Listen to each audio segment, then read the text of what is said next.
मेरे प्यारे देशवासियों, नमस्कार। आज हम मन की बात के 96वें एपिसोड में साथ जुड़ रहे हैं। मन की बात का अगला एपिसोड वर्ष 2023 का पहला एपिसोड होगा। आप लोगों ने जो संदेश भेजे, उनमें जाते हुए 2022 के बारे में बात करने को भी बड़े आग्रह से कहा है। अतीत का अवलोकन तो हमेशा हमें वर्तमान और भविष्य की तैयारियों की प्रेरणा देता है। 2022 में देश के लोगों का सामर्थ्य, उनका सहयोग, उनका संकल्प, उनकी सफलता का विस्तार इतना ज्यादा रहा कि मन की बात में सभी को समेटना मुश्किल होगा। 2022 वाकई कई मायनों में बहुत ही प्रेरक रहा, अद्भुत रहा। इस साल भारत ने अपनी आजादी के 75 वर्ष पूरे किए और इसी वर्ष अमृत काल का प्रारंभ हुआ। इस साल देश ने नई रफ्तार पकड़ी। सभी देशवासियों ने एक से बढ़कर एक काम किया। 2022 की विभिन्न सफलताओं ने आज पूरे विश्व में भारत के लिए एक विशेष स्थान बनाया है। 2022 यानी भारत द्वारा दुनिया की 5वीं सबसे बड़ी अर्थव्यवस्था का मुकाम हासिल करना। 2022 यानी भारत द्वारा 220 करोड़ वैक्सीन का अविश्वसनीय आंकड़ा पार करने का रिकॉर्ड। 2022 यानी भारत द्वारा निर्यात का $400 बिलियन का जादुई आंकड़ा पार कर जाना। 2022 यानी देश के जन जन द्वारा आत्मनिर्भर भारत के संकल्प को अपनाना, जी कर दिखाना। 2022 यानी भारत के पहले स्वदेशी एयरक्राफ्ट कैरियर आईएनएस विक्रांत का स्वागत। 2022 यानी स्पेस, ड्रोन और डिफेंस सेक्टर में भारत का परचम। 2022 यानी हर क्षेत्र में भारत का दमखम। खेल के मैदान में भी, चाहे कॉमनवेल्थ गेम्स हो या हमारी महिला हॉकी टीम की जीत, हमारे युवाओं ने जबरदस्त सामर्थ्य दिखाया। साथियों, इन सब के साथ ही साल 2022 एक और कारण से हमेशा याद किया जाएगा। ये है एक भारत श्रेष्ठ भारत की भावना का विस्तार। देश के लोगों ने एकता और एकजुटता को सेलिब्रेट करने के लिए भी कई अद्भुत आयोजन किए। गुजरात के माधवपुर मेला हो, जहां रुक्मिणी विवाह और भगवान कृष्ण के पूर्वोत्तर से संबंधों को सेलिब्रेट किया जाता है, या फिर काशी तमिल संगमम हो, इन पर्वों में भी एकता के कई रंग दिखे। 2022 में देशवासियों ने एक और अमर इतिहास लिखा है। अगस्त के महीने में चला हर घर तिरंगा अभियान, भला कौन भूल सकता है। वो पल थे, हर देशवासी के रोंगटे खड़े हो जाते थे। आजादी के 75 वर्ष के इस अभियान में पूरा देश तिरंगामय हो गया। 6 करोड़ से ज्यादा लोगों ने तो तिरंगे के साथ सेल्फी भी भेजी। आजादी का ये अमृत महोत्सव अभी अगले साल भी ऐसे ही चलेगा, अमृत काल की नींव को और मजबूत करेगा। साथियों, इस साल भारत को G20 समूह की अध्यक्षता की जिम्मेदारी भी मिली है। मैंने पिछली बार इस पर विस्तार से चर्चा भी की थी। साल 2023 में हमें G20 के उत्साह को नई ऊंचाई पर लेकर जाना है।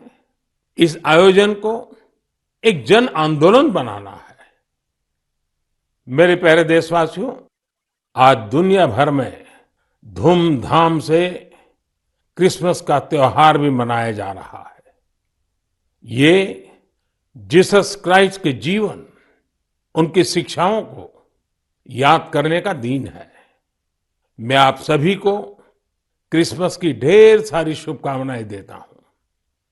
साथियों, आज हम सभी के श्रद्धेय अटल बिहारी वाजपेयी जी का जन्मदिन भी है। वे एक महान राजनेता थे, जिन्होंने देश को असाधारण नेतृत्व दिया। हर भारतवासी के हृदय में उनके लिए एक खास स्थान है। मुझे कोलकाता से आस्था जी का एक पत्र मिला है। इस पत्र में उन्होंने हाल की अपनी दिल्ली यात्रा का जिक्र किया है। वे लिखती हैं कि इस दौरान उन्होंने पीएम म्यूजियम देखने के लिए समय निकाला। इस म्यूजियम में उन्हें अटल जी की गैलरी खूब पसंद आई। अटल जी के साथ वहां खींची गई तस्वीर तो उनके लिए यादगार बन गई है। अटल जी की गैलरी में हम देश के लिए उनके बहुमूल्य योगदान की झलक देख सकते हैं। इंफ्रास्ट्रक्चर हो, शिक्षा या फिर विदेश नीति, उन्होंने भारत को हर क्षेत्र में नई ऊंचाइयों पर ले जाने का काम किया। मैं एक बार फिर अटल जी को हृदय से नमन करता हूं।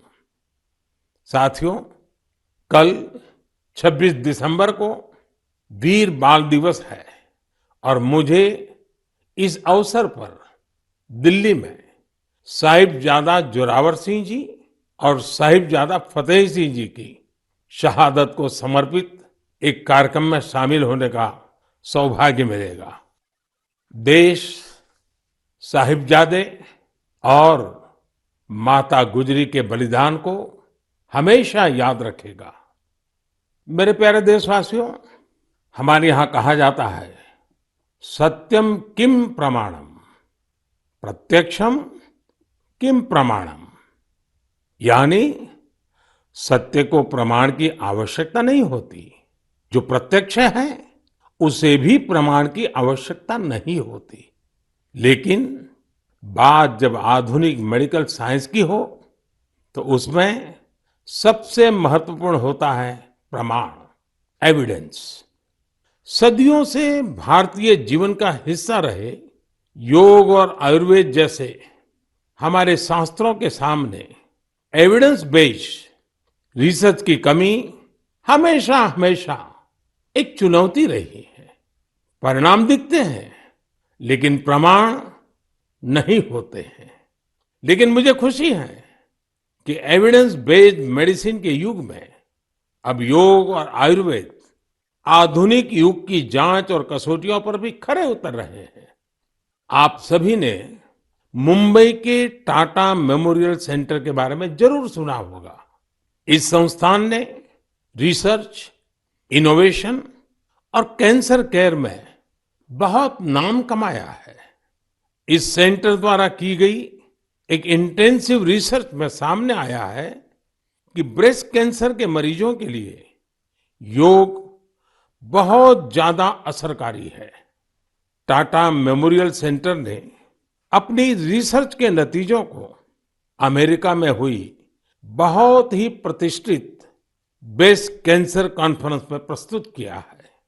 इन नतीजों ने दुनिया के बड़े बड़े एक्सपर्ट्स का ध्यान अपनी तरफ खींचा है, क्योंकि टाटा मेमोरियल सेंटर ने एविडेंस के साथ बताया है कि कैसे मरीजों को योग से लाभ हुआ है। इस सेंटर की रिसर्च के मुताबिक योग के नियमित अभ्यास से ब्रेस्ट कैंसर के मरीजों की बीमारी के फिर से उभरने और मृत्यु के खतरे में 15% तक की कमी आई है। भारतीय पारंपरिक चिकित्सा में यह पहला उदाहरण है जिसे पश्चिमी तौर तरीकों वाले कड़े मानकों पर परखा गया है। साथ ही यह पहली स्टडी है जिसमें ब्रेस्ट कैंसर से प्रभावित महिलाओं में योग से क्वालिटी ऑफ लाइफ के बेहतर होने का पता चला है। इसके लॉन्ग टर्म बेनिफिट्स भी सामने आए हैं। टाटा मेमोरियल सेंटर ने अपनी स्टडी के नतीजों को पेरिस में हुए European society of medical oncology में उस सम्मेलन में प्रस्तुत किया है। साथियों, आज के युग में भारतीय चिकित्सा पद्धतियां जितनी ज्यादा एविडेंस बेस्ड होगी, उतनी ही पूरे विश्व में उनकी स्वीकार्यता बढ़ेगी। इसी सोच के साथ दिल्ली के एम्स में भी एक प्रयास किया जा रहा है। यहां हमारी पारंपरिक चिकित्सा पद्धतियों को वैलिडेट करने के लिए 6 साल पहले centre for integrative medicine and research की स्थापना की गई। इसमें लेटेस्ट मॉडर्न टेक्निक्स और रिसर्च मेथड्स का उपयोग किया जाता है। यह सेंटर पहले ही प्रतिष्ठित अंतर्राष्ट्रीय जर्नल्स में 20 पेपर प्रकाशित कर चुका है। अमेरिकन कॉलेज ऑफ कार्डियोलॉजी के जर्नल में प्रकाशित एक पेपर में सिंकपी से पीड़ित मरीजों को योग से होने वाले लाभ के बारे में बताया गया है। इसी प्रकार न्यूरोलॉजी जर्नल के पेपर में माइग्रेन में योग के फायदों के बारे में बताया गया है।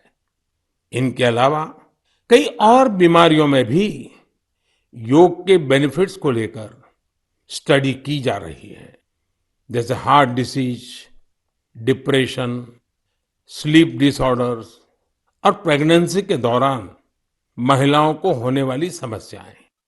साथियों, कुछ दिन पहले ही मैं वर्ल्ड आयुर्वेद कांग्रेस के लिए गोवा में था।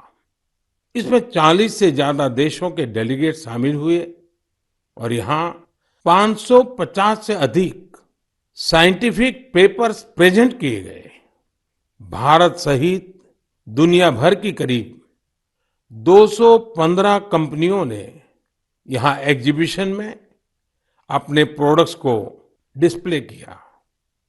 4 दिनों तक चले इस एक्सपो में 1 लाख से भी अधिक लोगों ने आयुर्वेद से जुड़े अपने एक्सपीरियंस को एंजॉय किया। आयुर्वेद कांग्रेस में भी मैंने दुनिया भर से जुटे आयुर्वेद एक्सपर्ट्स के सामने एविडेंस बेस्ड रिसर्च का आग्रह दोहराया। जिस तरह कोरोना वैश्विक महामारी के इस समय में योग और आयुर्वेद की शक्ति को हम सभी देख रहे हैं, उसमें इनसे जुड़ी एविडेंस बेस्ड रिसर्च बहुत ही महत्वपूर्ण साबित होगी। मेरा आपसे भी आग्रह है कि योग, आयुर्वेद और हमारी पारंपरिक चिकित्सा पद्धतियों से जुड़े हुए ऐसे प्रयासों के बारे में अगर आपके पास कोई जानकारी हो तो उन्हें सोशल मीडिया पर जरूर शेयर करें। मेरे प्यारे देशवासियों, बीते कुछ वर्षों में हमने स्वास्थ्य क्षेत्र से जुड़ी कई बड़ी चुनौतियों पर विजय पाई है। इसका पूरा श्रेय हमारे मेडिकल एक्सपर्ट्स, साइंटिस्ट और देशवासियों की इच्छा शक्ति को जाता है। हमने भारत से स्मॉल पॉक्स, पोलियो और गिनी वॉर्म जैसी बीमारियों को समाप्त करके दिखाया है। आज मन की बात के श्रोताओं को मैं एक और चुनौती के बारे में बताना चाहता हूं, जो अब समाप्त होने की कगार पर है। ये चुनौती है, ये बीमारी है कालाजार। इस बीमारी का परजीवी सैंड फ्लाई यानी बालू मक्खी के काटने से फैलता है। जब किसी को कालाजार होता है तो उसे महीनों तक बुखार रहता है, खून की कमी हो जाती है, शरीर कमजोर पड़ जाता है और वजन भी घट जाता है। यह बीमारी बच्चों से लेकर बड़ों तक किसी को भी हो सकती है, लेकिन सबका प्रयास से कालाजार नाम की ये बीमारी अब तेजी से समाप्त होती जा रही है। कुछ समय पहले तक कालाजार का प्रकोप 4 राज्यों के 50 से अधिक जिलों में फैला हुआ था, लेकिन अब ये बीमारी बिहार और झारखंड के 4 जिलों तक ही सिमट कर रह गई है। मुझे विश्वास है बिहार, झारखंड के लोगों का सामर्थ्य, उनकी जागरूकता इन 4 जिलों से भी कालाजार को समाप्त करने में सरकार के प्रयासों को मदद करेगी। कालाजार प्रभावित क्षेत्रों के लोगों से भी मेरा आग्रह है कि वो 2 बातों का जरूर ध्यान रखें। एक है सैंड फ्लाई या बालू मक्खी पर नियंत्रण और दूसरा जल्द से जल्द इस रोग की पहचान और पूरा इलाज। कालाजार का इलाज आसान है। इसके लिए काम आने वाली दवाएं भी बहुत कारगर होती हैं। बस आपको सतर्क रहना है। बुखार हो तो लापरवाही ना बरतें और बालू मक्खी को खत्म करने वाली दवाइयों का छिड़काव भी करते रहें। जरा सोचिए, हमारा देश जब कालाजार से भी मुक्त हो जाएगा तो ये हम सभी के लिए कितनी खुशी की बात होगी। सबका प्रयास की इसी भावना से हम भारत को 2025 तक टीबी मुक्त करने के लिए भी काम कर रहे हैं। आपने देखा होगा, बीते दिनों जब टीबी मुक्त भारत अभियान शुरू हुआ तो हजारों लोग टीबी मरीजों की मदद के लिए आगे आए।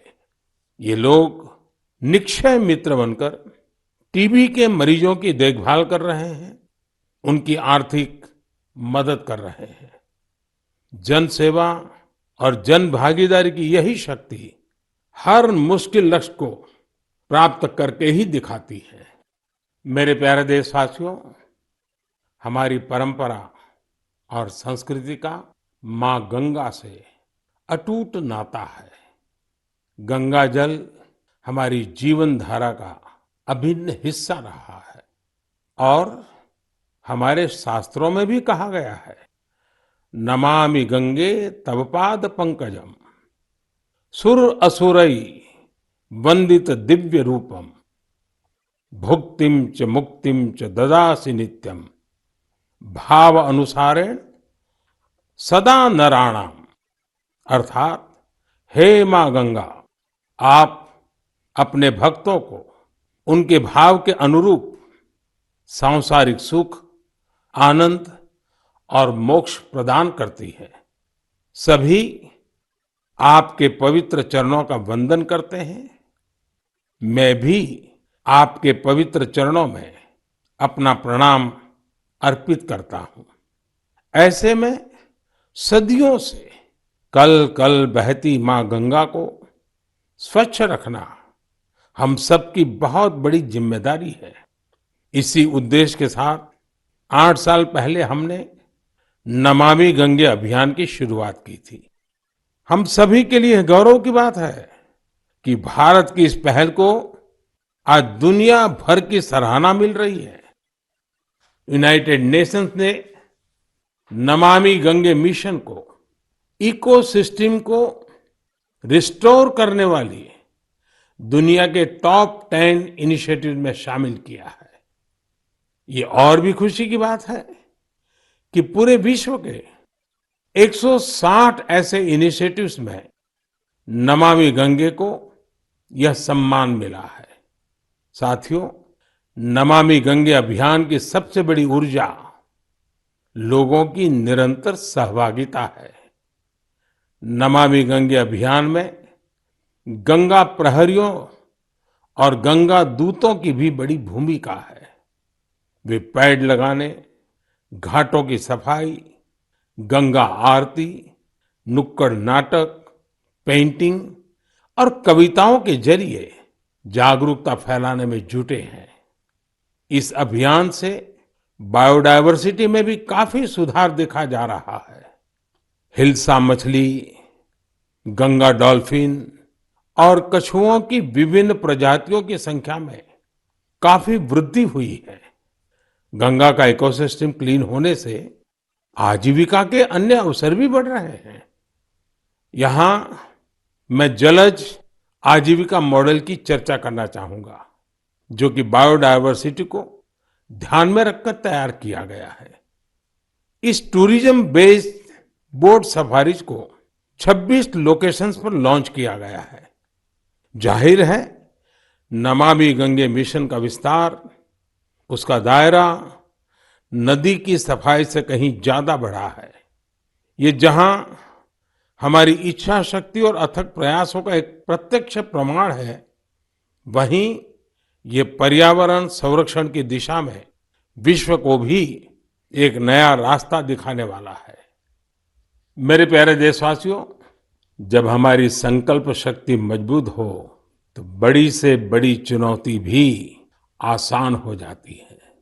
इसकी मिसाल पेश की है सिक्किम के थेगू गांव के संगे शेरपा जी ने।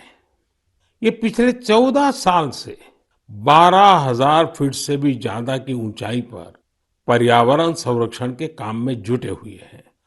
संगे जी ने सांस्कृतिक और पौराणिक महत्व का सोमगो लेक, उसे स्वच्छ रखने का बीड़ा उठा लिया है। अपने अथक प्रयासों से उन्होंने इस ग्लेशियर लेक का रंग रूप ही बदल डाला है। साल 2008 में संगे शेरपा जी ने जब स्वच्छता का यह अभियान शुरू किया था, तब उन्हें कई मुश्किलों का सामना करना पड़ा, लेकिन देखते ही देखते उनके इस नेक कार्यों में युवाओं और ग्रामीणों के साथ ही पंचायत का भी भरपूर सहयोग मिलने लगा। आज आप अगर सोमगो लेक को देखने जाएंगे तो वहां चारों ओर आपको बड़े बड़े गार्बेज बिन्स मिलेंगे। अब यहाँ जमा हुए कूड़े कचरे को रिसाइकलिंग के लिए भेजा जाता है। यहाँ आने वाले पर्यटकों को कपड़े से बने गार्बेज बैग्स भी दिए जाते हैं, ताकि कूड़ा कचरा इधर उधर न फेंके। अब बेहद साफ सुथरी हो चुकी इस झील को देखने हर साल करीब 5 लाख पर्यटक यहाँ पहुंचते हैं। सोमगो लेक के संरक्षण के इस अनूठे प्रयास के लिए संगे शेरपा जी को कई संस्थाओं ने सम्मानित भी किया है। ऐसी ही कोशिशों के बदौलत आज सिक्किम की गिनती भारत के सबसे स्वच्छ राज्यों में होती है। मैं संगे शेरपा जी और उनके साथियों के साथ साथ देश भर में पर्यावरण संरक्षण के नेक प्रयास में जुटे लोगों की भी हृदय से प्रशंसा करता हूं। साथियों, मुझे खुशी है कि स्वच्छ भारत मिशन आज हर भारतीय के मन में रच बस चुका है। साल 2014 में इस जन आंदोलन के शुरू होने के साथ ही इसे नई ऊंचाइयों पर ले जाने के लिए लोगों ने कई अनूठे प्रयास किए हैं। और ये प्रयास सिर्फ समाज के भीतर ही नहीं, बल्कि सरकार के भीतर भी हो रहे हैं। लगातार इन प्रयासों का परिणाम ये है, कूड़ा कचरा हटने के कारण, बिन जरूरी सामान हटने के कारण दफ्तरों में काफी जगह खुल जाती है, नया स्पेस मिल जाता है। पहले जगह के अभाव में दूर दूर किराए पर दफ्तर रखने पड़ते थे। इन दिनों ये साफ सफाई के कारण इतनी जगह मिल रही है कि अब एक ही स्थान पर सारे दफ्तर बैठ रहे हैं। पिछले दिनों सूचना और प्रसारण मंत्रालय ने भी मुंबई में, अहमदाबाद में, कोलकाता में, शिलांग में, कई शहरों में अपने दफ्तरों में भरपूर प्रयास किया और उसके कारण आज उनको 2-2, 3-3 मंजिलें पूरी तरह नए सिरे से काम में आ सके ऐसी उपलब्ध हो गई। ये अपने आप में स्वच्छता के कारण हमारे संसाधनों का ऑप्टिमम यूटिलाइजेशन का उत्तम अनुभव आ रहा है। समाज में भी, गांव-गांव, शहर-शहर में भी, उसी प्रकार से दफ्तरों में भी ये अभियान देश के लिए भी हर प्रकार से उपयोगी सिद्ध हो रहा है। मेरे प्यारे देशवासियों, हमारे देश में अपनी कला संस्कृति को लेकर एक नई जागरूकता आ रही है, एक नई चेतना जागृत हो रही है। मन की बात में हम अक्सर ऐसे उदाहरणों की चर्चा भी करते हैं, जैसे कला, साहित्य और संस्कृति समाज की सामूहिक पूंजी होते हैं। वैसे ही इन्हें आगे बढ़ाने की जिम्मेदारी भी पूरे समाज की होती है। ऐसा ही एक सफल प्रयास लक्षद्वीप में हो रहा है। यहाँ कल्पेनी द्वीप पर एक क्लब है, कुमेल ब्रदर्स चैलेंजर्स क्लब। ये क्लब युवाओं को स्थानीय संस्कृति और पारंपरिक कलाओं के संरक्षण के लिए प्रेरित करता है। यहाँ युवाओं को लोकल आर्ट, कोलकली, परिचाकली, किलिप्पाट्टू और पारंपरिक गानों की ट्रेनिंग दी जाती है। यानी पुरानी विरासत नई पीढ़ी के हाथों में सुरक्षित हो रही है, आगे बढ़ रही है। और साथियों, मुझे खुशी है इस प्रकार के प्रयास देश में ही नहीं विदेश में भी हो रहे हैं। हाल ही में दुबई से खबर आई कि वहां के कालारी क्लब ने Guinness book of world records में नाम दर्ज किया है। कोई भी सोच सकता है कि दुबई के क्लब ने रिकॉर्ड बनाया तो जो भारत से क्या संबंध। दरअसल ये रिकॉर्ड भारत की प्राचीन मार्शल आर्ट कलारियपट्टू से जुड़ा है। ये रिकॉर्ड एक साथ सबसे अधिक लोगों के द्वारा कलारी के प्रदर्शन का है। कलारी क्लब दुबई में दुबई पुलिस के साथ मिलकर ये प्लान किया और यूएई के नेशनल डे में प्रदर्शित किया। इस आयोजन में 4 साल के बच्चों से लेकर 60 वर्ष तक के लोगों ने कलारी की अपनी क्षमता का बेहतरीन प्रदर्शन किया। अलग अलग पीढ़ियां कैसे एक प्राचीन परंपरा को आगे बढ़ा रही हैं, पूरे मनोयोग से बढ़ा रही हैं, ये उसका अद्भुत उदाहरण है। साथियों, मन की बात के श्रोताओं को मैं कर्नाटका के गडक जिले में रहने वाले कवेम श्री जी के बारे में भी बताना चाहता हूँ। कवेम श्री दक्षिण में कर्नाटका की कला संस्कृति को पुनर्जीवित करने के मिशन में पिछले 25 वर्षों से अनवरत लगे हुए हैं। आप कल्पना कर सकते हैं कि उनकी तपस्या कितनी बड़ी है। पहले तो वो होटल मैनेजमेंट के प्रोफेशन से जुड़े थे, लेकिन अपनी संस्कृति और परंपरा को लेकर उनका लगाव इतना गहरा था कि उन्होंने इसे अपना मिशन बना लिया। उन्होंने कला चेतना के नाम से एक मंच बनाया। ये मंच आज कर्नाटका के और देश विदेश के कलाकारों के कई कार्यक्रम आयोजित करता है। इसमें लोकल आर्ट और कल्चर को प्रमोट करने के लिए कई इनोवेटिव काम भी होते हैं। साथियों, अपनी कला संस्कृति के प्रति देशवासियों के उत्साह अपनी विरासत पर गर्व की भावना का ही प्रकटीकरण है। हमारे देश में तो हर कोने में ऐसे कितने ही रंग बिखरे हैं। हमें भी उन्हें सजाने, संवारने और संरक्षित करने के लिए निरंतर काम करना चाहिए। मेरे प्यारे देशवासियों, देश के अनेक क्षेत्रों में बांस से अनेक सुंदर और उपयोगी चीजें बनाई जाती हैं। विशेष रूप से आदिवासी क्षेत्रों में बांस के कुशल कारीगर कुशल कलाकार है। जब से देश ने बैम्बू से जुड़े अंग्रेजों के जमाने के कानूनों को बदला है, इसका एक बड़ा बाजार तैयार हो गया है। प्रधानमंत्री नरेंद्र मोदी के कार्यक्रम मन की बात को आप सुन रहे थे। क्या मजबूरी है मेरी, बताइए। मैं अभी आपको बताती हूँ कि मैंने ओए होए होए होए नमकीन के चटकारे लेते हुए टकटकी मार के डिबेट शो को पॉज रिपीट कर करके देख रहे हैं जोगिंदर जी। इनकी तरह आप भी देखें अपनी फेवरेट डिबेट्स को रिपीट कर और डाउनलोड कीजिए एबीपी लाइव ऐप अपने स्मार्ट टीवी पर।